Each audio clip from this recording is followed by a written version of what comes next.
intolerable and simply unacceptable.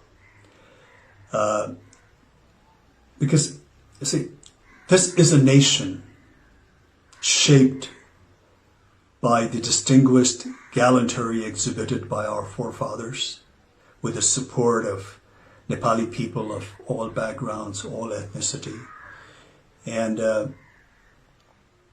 I do not say that, in our history and in the past, that we haven't displayed any weaknesses or compromises.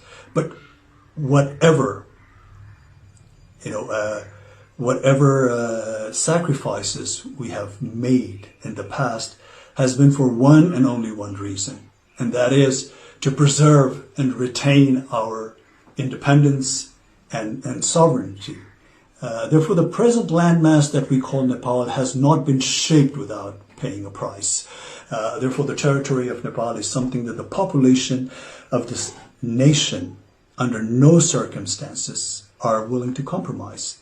And it's not a big deal, because I'm sure India India not only understands this very clearly, but also highly identifies with this emotion, because India itself has gone through an arduous struggle against the heavy-handedness of its colonial powers.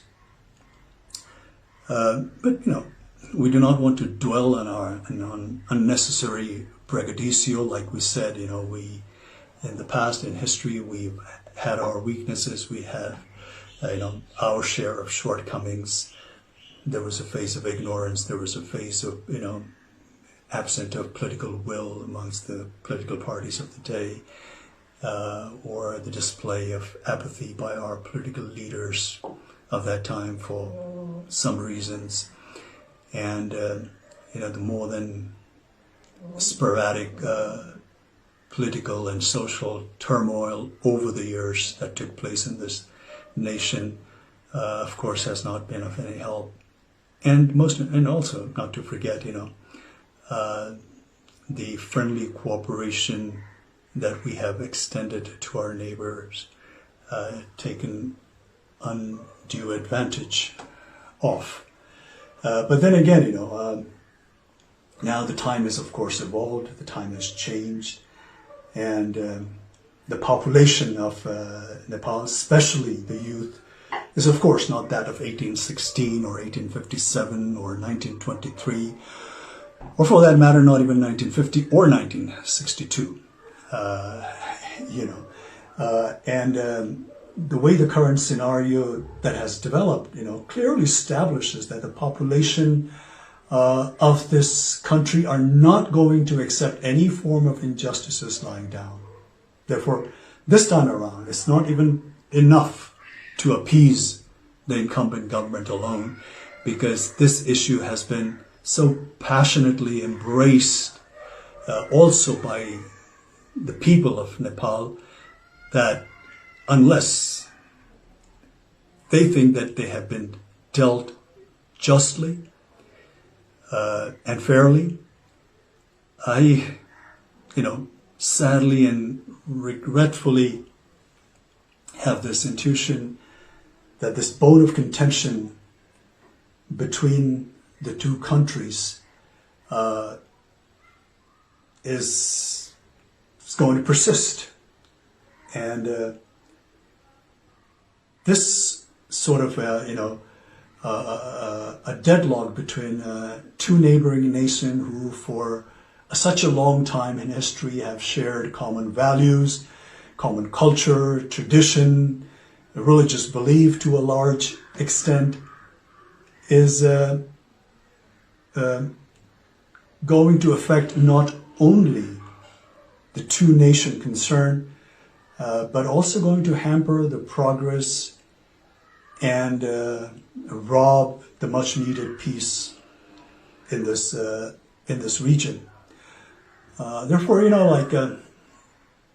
in recent news, when I hear that, when India cries wolf, vehemently, denouncing China, not showing respect to the sovereignty of India, and proclaims how China does not care for India's national or territorial integrity. It just seems like a case of pot calling the kettle black. And and India, for no doubt, India today is being a powerful country, not only of this region, but also a force that is to be recognized and respected globally. Needs to project or show some kind of magnanimity befitting the stature of such a nation, especially when it comes to its friendly neighbors. But Nepal basically only wants fair deal based on fact and statistics. It is only demanding to have what truly belongs to her, not more, not less. Nepali people will always want cordial, lasting relations with India. Whenever Indian government had extended some warmth of friendship, Nepali people have always reciprocated with open heart. I recalled the very first visit of Right Honorable Prime Minister of India, Mr. Modi, to Nepal as a Prime Minister. And the warmth and the fraternal affections and the goodwill was so infectious that Modi ji stepped out of his motorcade and went amongst the elated bystanders, to the bewilderment of 3 or 5 layers of security that was provided to him. The crowd not only spontaneously cheered and showered him with all kinds of praise, but treated him like a rock star. And to be honest, to be frank, I have yet to see that kind of reception meted out to our own leaders so spontaneously and voluntarily by the crowd of Nepal. But then again, unfortunately, the exhilaration met with an untimely death when Prime Minister Modi's government imposed trade blockade during the aftermath of 2015 devastating earthquake. This has left a deep wound, at least to this generation of Nepali people. Therefore, time and again, this untimely blockades and with lopsided treaties and agreements and unresolved border disputes, and not to mention taking advantage of the weakness of our political leaders, has a repercussion of which, befalls this nation and its people.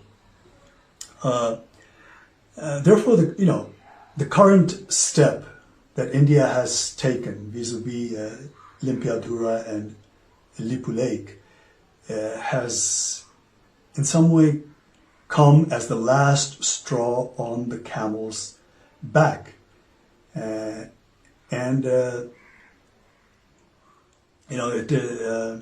is not at all in the benefit of not only the two concerned nations, but also for the entire SAARC region, to say the least.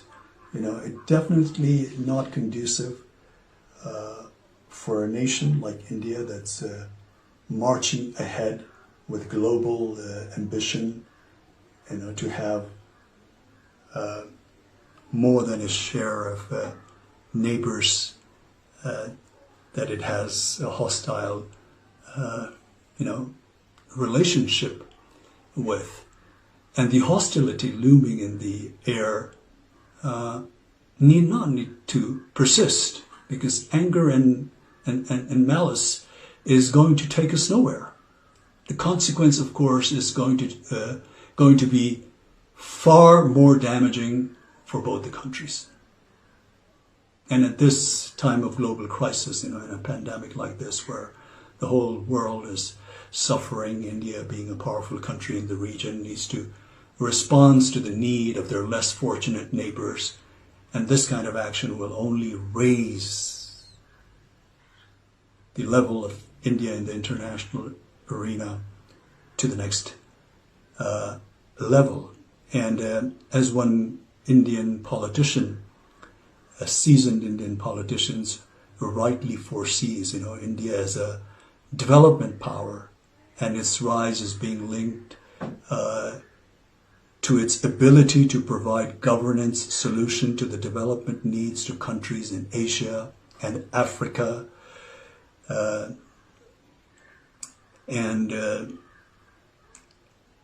Also, just recently I was fortunate enough to hear the Prime Minister of India, Mr. Modi's address to his nation. I think it was on the occasion of Buddha Jayanti, and he said something like, I would like to roughly quote what he said. He said, we should always work with a sense of service only. When there is compassion, sympathy, then these feelings make us so strong that one can overcome the biggest challenge. So we here in Nepal only wish that Mr. Modi would overcome this challenge, not just with compassion and sympathy. Of course, we need that. But with all fairness and a good dose of empathy. Because we here in Nepal take the border, like I said, misunderstanding on an optimistic note, on the Indian part, with great deal of regret and ask to return what is justly belongs to Nepal. All the historical evidence clearly points out, proves that Limpiadhura and Lipu Lake region is in all fairness part of Nepal. Therefore, as a country, as a nation, as the people of this country, we are just humbly requesting our friendly neighbor to look into the facts of the history, the statistics, and deal this matter with all fairness and justice, amicably, through cordial diplomatic channels, because this kind of antagonistic atmosphere in this region is not only not good for both the nations concerned, but for this entire region as well. I am sure, despite few ups and downs and challenging moments here and there, basically India and Nepal share a relationship that is probably unmatched anywhere else in the world. And this challenge that we're facing at the moment right now, India will